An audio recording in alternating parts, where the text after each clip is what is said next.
So what on earth happens next? Eric Cain of Locked On Vols is here to discuss just that. So Nico, starting quarterback, gone. Eric, what else is on Tennessee's roster? Is this still a playoff viable team in your view? I mean, you got to sit back and kind of regroup and think about things. You already came into the offseason with question about the offensive line at receiver. And now you take out Nico Iamaleava, your starting quarterback, who, sure, was a bust. Absolutely not.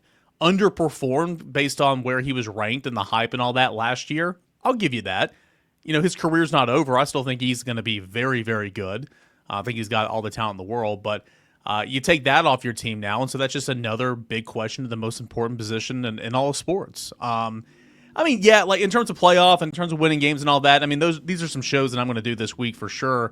Content galore. But Tennessee still has a really good defense. Tennessee, I think offensive line wise is going to be just fine. I love Tennessee's running backs.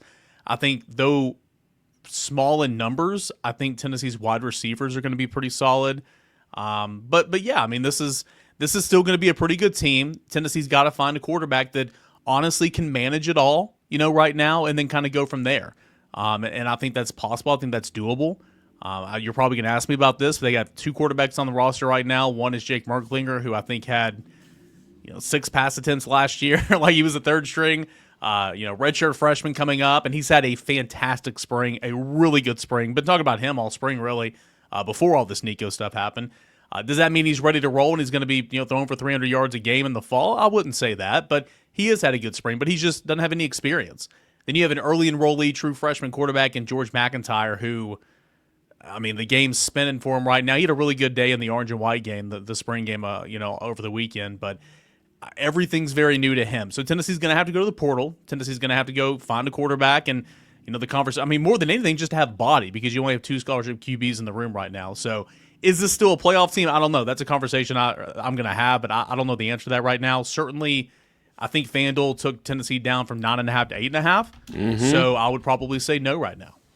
So I look at what this situation brings to the table, and last year you and I have talked about this before, and this was the narrative around Nico coming into the season is, can he take a step forward? Because maybe your defense will be good and maybe your run game will be good, but will it be dominant like it was last year? Probably not. So you need more out of that quarterback position. And you've got a couple of young guys who, as you said, don't have a lot of experience. But when you look at the transfer portal market for quarterbacks right now, Eric, it's pretty slim pickings. Yeah. I don't see an option as for all the flaws that Nico has, and you can point those out. That's fine. Who's in the portal? Right, Jaden Rashada. I'm kidding. I'm kidding. That's not a thing.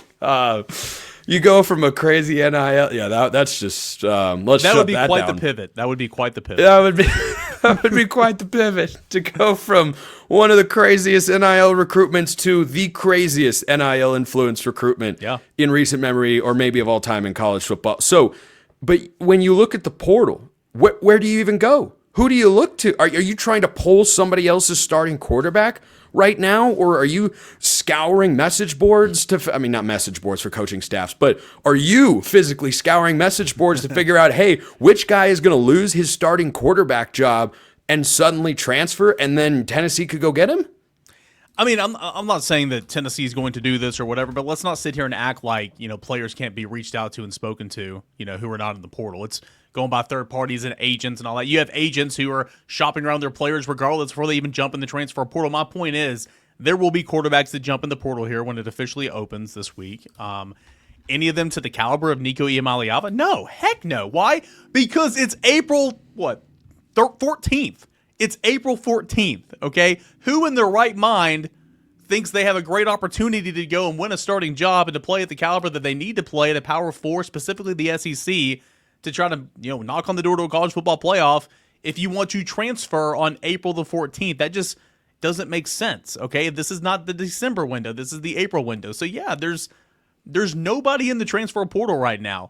Having said that, spring practice just wrapped up. Obviously, Nico is a massive domino, okay? It's a massive domino in the college football landscape.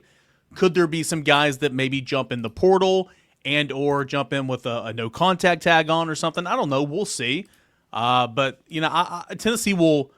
I don't think it matters who it is. Tennessee will have to get one quarterback for the transfer portal regardless. And you hope that it's a guy that will come in and compete and really push Jake Merklinger and try to win that job, and that'd be awesome. But regardless, I mean, Tennessee doesn't have a choice. They have 2 scholarship quarterbacks, so I don't care if it's the last rated guy in the portal in the quarterback rankings. Like, he's coming to Tennessee if need be, because they've got to add somebody to that room.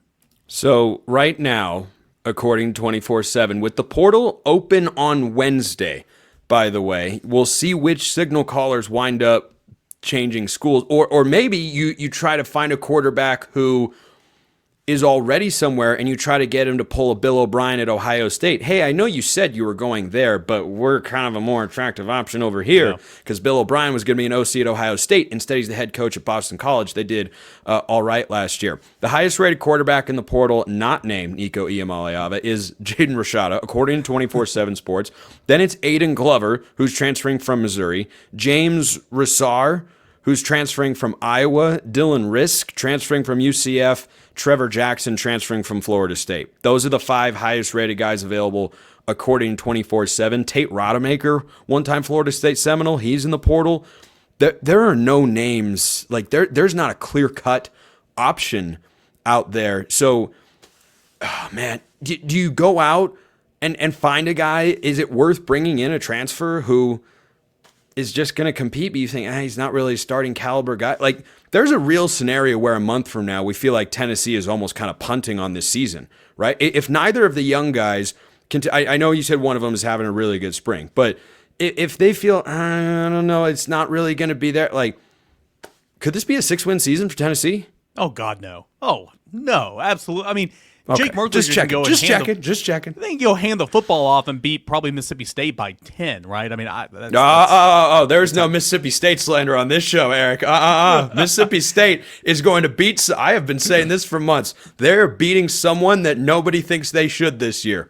Look out, Vols. Look out. That might be hyperbole, but my point is, again, this roster this roster is really good. This defense will be really good. Tennessee's got playmakers. Tennessee, again, the offensive line, I think, is going to be pretty good. The running back room is diverse. There's a lot of guys. There's different type of bodies in there. No, I mean, Tennessee absolutely won't punt on this season. I know they physically wouldn't be trying to, like, throw the season or anything, but Tennessee, again, like, it doesn't have a choice. It has to get another quarterback body. So, again, whether it is the lowest-ranked quarterback in the portal when it's all said and done, or somebody jumps in the portal and they get him or whatever, and if it's somebody that's going to come in and compete and have a real chance of starting, or if it's somebody that's just going to come in and be nothing but depth. I mean, Tennessee at minimum has got to just get one guy just to get a body. Now, again, spring just wrapped up, for everybody for the most part, right? And or spring is still ongoing, but the transfer portal was opening this weekend. I mean, you've got backup quarterbacks sitting at places around the country saying, man, this is BS. I want to play. What's going on? I'm not getting paid. I'm not getting paid anything. I'm not getting the field. This is, the coach hates me. And then you see Nico leave Tennessee, and they're probably been like, hey, see if they have any interest in me. See if they have any interest in me. I mean, that's how these things work. And so there's going to be a lot of guys that jump in the portal. But again, nobody to the level, nobody to the magnitude of a Nico Iamaleava. So it's going to be interesting for sure. But no, to put it plainly, Tennessee will get somebody from the portal. Whether he comes in and starts, I have no clue, but they will get somebody from the portal. And again, no, like, you're not punting on this team. Now, it's very fair to say, well, I had Tennessee kind of on the brink maybe of a college football playoff team. Now, absolutely not. That's fair, absolutely fair. But this team is too talented to win 6 games.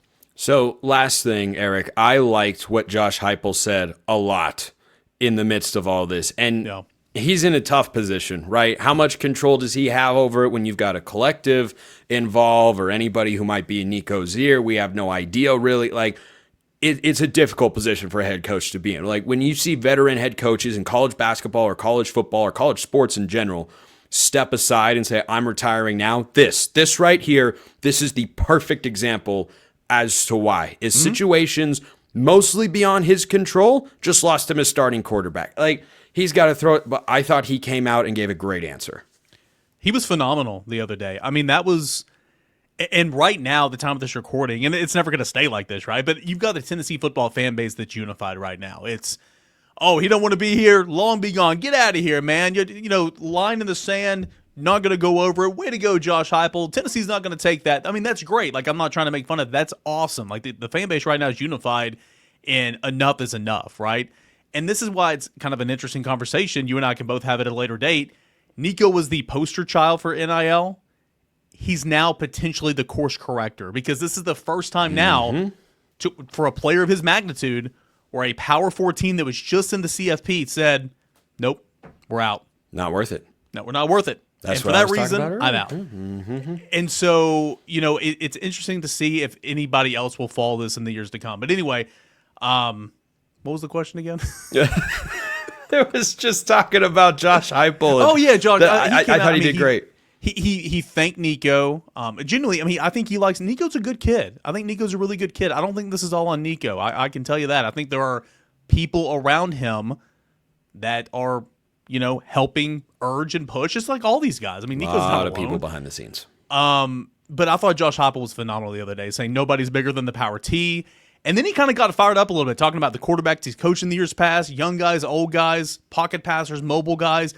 He kind of went on a little bit of a flex there, saying, I won a lot of games with a lot of different quarterbacks. I've lost quarterbacks in week 6. I've lost quarterbacks on day 1 of spring practice, on day 1 of fall camp, and I've rallied and gone on to win conference title. So, yeah, sure, you're at Tennessee right now, a little bit of a different situation, but he's a winner. He's a competitor, and I thought he handled the other day just about as well as anybody could handle given the circumstances. He was frustrated, but boy, did he say all the right things. And I think thanking Nico, like, thanks for your time being here, best of luck, is the right move, man. I mean, it was he looked like a head coach. He sounded like a head coach. He said what a head coach says, and I think that is going to win him a lot of points with the fan base for him to come out and say, "Hey, we're still here. We're not going to throw up. We're not going to throw a fit. We're not going to start a, verbal war on Twitter or anything like that. Nope. Okay, we got to go forward and see what is best." Eric Cain, Locked On Vols, great as always. I still have more thoughts on this. And by the way, there's something totally insane, kind of outside this situation, but also related to it, that you've got to hear.